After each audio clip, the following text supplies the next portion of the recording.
Good morning, Wednesday, January 17th, 2024. A nice cold, snowy day out here looking for some birds. Let's go.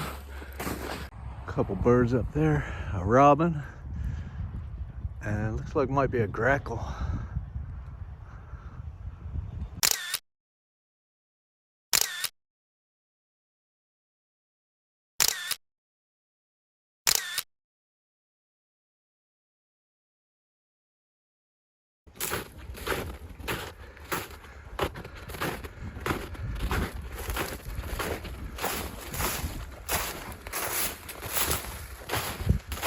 It's about 14 degrees out here.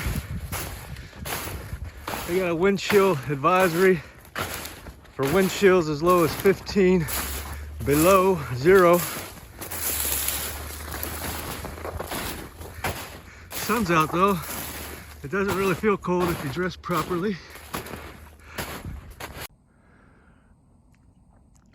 There's a big old hawk down there at the top of that tree.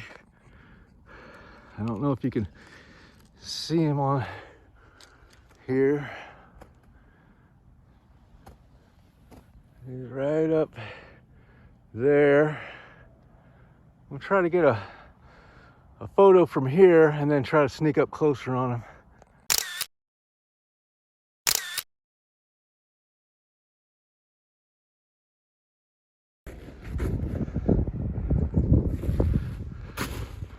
Those two hawks, there were two of them. They flew away. I got a couple pictures. I don't know if they're going to come out.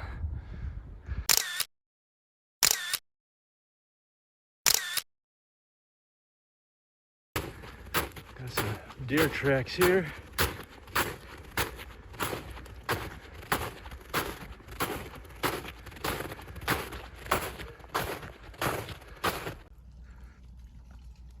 I got a nice spot right here under this pine tree where these hawks were earlier. I'll try to sit here and wait for a little bit, see if anything comes by. Saw a little bird in this brush over here. Looked like a little sparrow. Got a photo, but I don't know if it's going to come out good.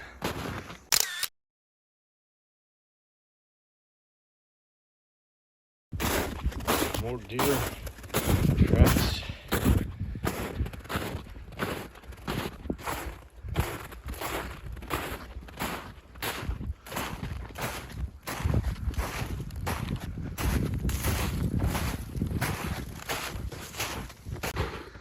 A deer just popped out of that brush over there, went running up over that hill.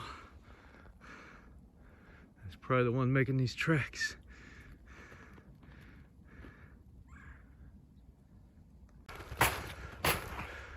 Not sure what that is up ahead.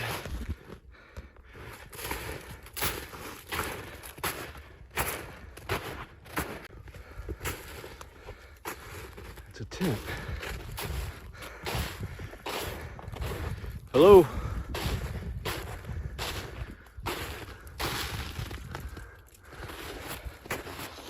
That's a tent.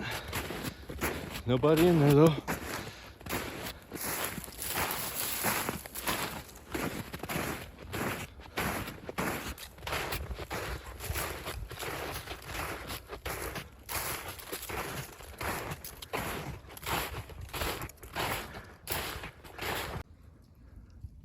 Some birds over here flying around. Right down there. Let's see if I can get down there, see what they are. I got a couple shots of that bird that was just sitting up there. He had a red head. Not sure what that was.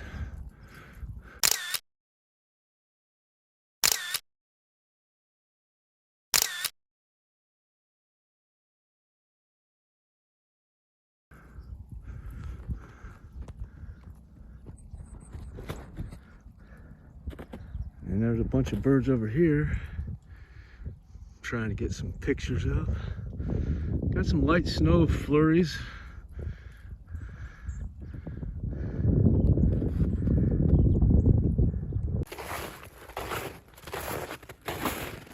See if we can go down this little path here.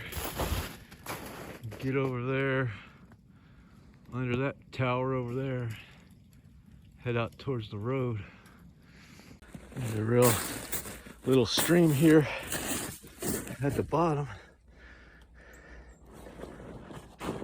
Now we gotta walk up that way under those lines. There's some birds down that way.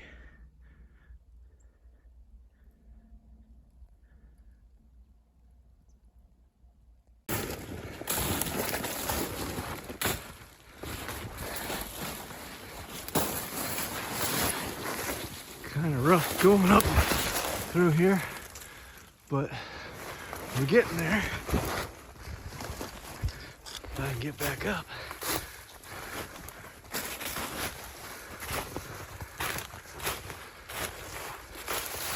Yeah, I see. Land ho! Land ho!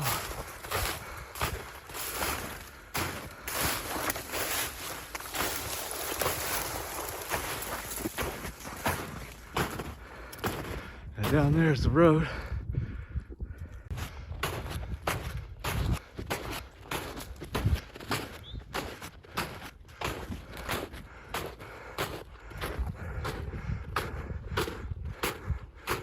Up this way a little bit, see what's up over this ridge here.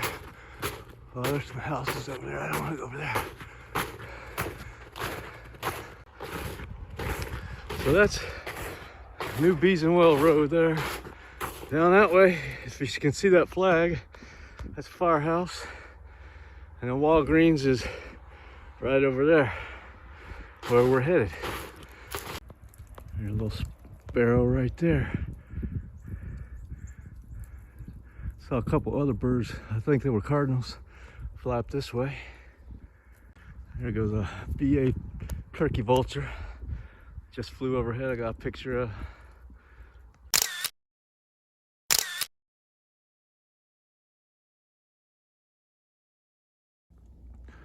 There's an eastern bluebird sitting right up at the very top of that tree right there. There he is, flying now. I moved up a little higher.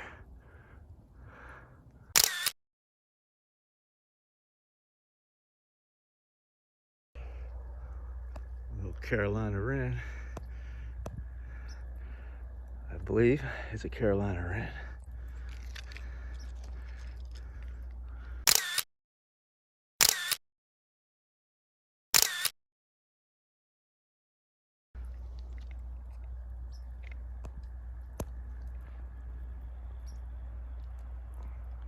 So we're going to end the video right here. Y'all have a great day. I'm going to be reading some at the end of the video from The 8 Pillars of Prosperity by James Allen, so stick around for that. I'll catch y'all next time. Roger, over and out.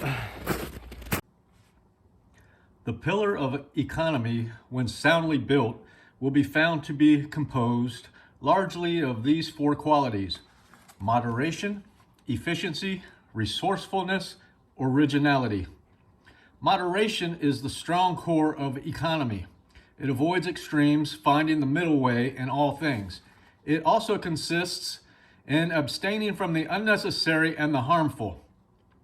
There can be no such things as moderation in that which is evil, for that would be excess. A true moderation abstains from evil. It is not a moderate use of fire to put our hands into it, but to warm them by it at a safe distance. Evil is a fire that will burn a man through, but he touch it. A harmful luxury is best left severely alone. Smoking, snuff taking, alcoholic drinking, gambling, and other such common vices, although they have dragged thousands down to ill health, misery, and failure, have never helped one towards health, happiness, and success. The man who eschews them will always be head of the man that pursues them, their talents and opportunities being equal. Healthy, happy, and long-lived people are always moderate and abstemious in their habits. By moderation, the life forces are preserved. By excess, they are destroyed. Men also who carry moderation into their thoughts, allaying their passions and feelings, avoiding all unwholesome extremes and morbid sensations and sentiments, add knowledge and wisdom to happiness and health, and thereby attain to the highest felicity and power. The immoderate destroy themselves by their own folly.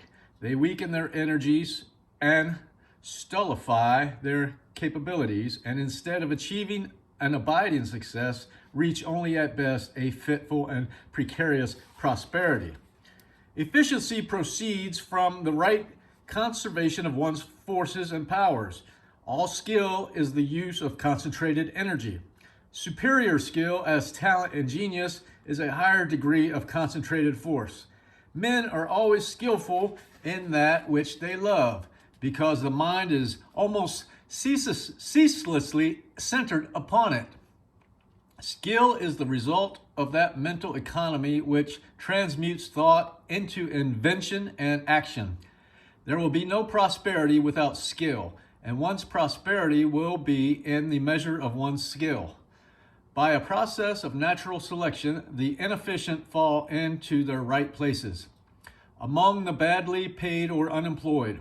For who will employ a man who cannot or will not do his work properly? An employer may occasionally keep such a man out of charity, but this will be exceptional. As places of business, offices, households, and all centers of organized activity are not charitable institutions, but industrial bodies which stand or fall but the fitness and efficiency of their individual members.